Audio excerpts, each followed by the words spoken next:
Deuteronomy 8. Israel, do you want to go into the land the Lord promised your ancestors? Do you want to capture it, live there, and become a powerful nation? Then be sure to obey every command I am giving you. Don't forget how the Lord your God has led you through the desert for the past 40 years. He wanted to find out if you were truly willing to obey him and depend on him. So he made you go hungry. Then he gave you manna, a kind of food that you and your ancestors had never even heard about. The Lord was teaching you that people need more than food to live. They need every word that the Lord has spoken. Over the past 40 years, your clothing hasn't worn out and your feet haven't swollen. So keep in mind that the Lord has been correcting you, just as parents correct their children. Obey the commands the Lord your God has given you, and worship him with fear and trembling.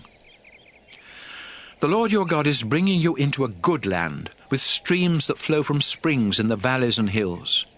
You can dig for copper in those hills, and the stones are made of iron ore.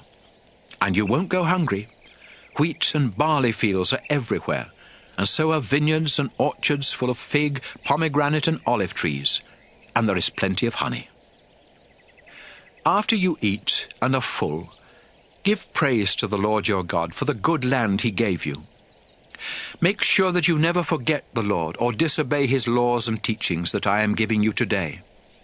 If you always obey them, you will have plenty to eat, and you will build good houses to live in. You will get more and more cattle, sheep, silver, gold, and other possessions. But when all this happens, don't be proud. Don't forget that you were once slaves in Egypt, and that it was the Lord who set you free.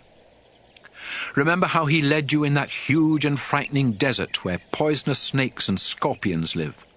There was no water, but the Lord split open a rock, and water poured out so you could drink.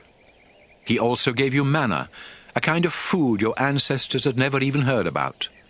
The Lord was testing you to make you trust him, so that later on he could be good to you. When you become successful, don't say, "I'm rich, and I've earned it all myself." Instead, remember that the Lord your God gives you the strength to make a living. That's how he keeps the promise he made to your ancestors. But I'm warning you, if you forget the Lord your God and worship other gods, the Lord will destroy you, just as he destroyed the nations you fought.